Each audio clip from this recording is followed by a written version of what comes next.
Hello, what's up guys? So I'm going to unbox this Insta360 Ace 8K Pro action camera.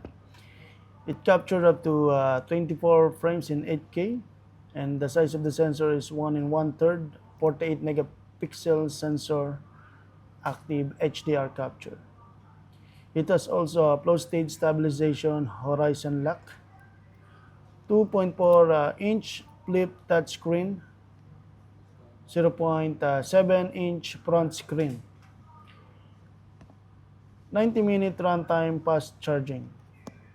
So this is one of the latest action camera from Insta360 Ace Pro. It has also cables inside and 3M attachment. Alright, so see, there's a Type-C cable for charging.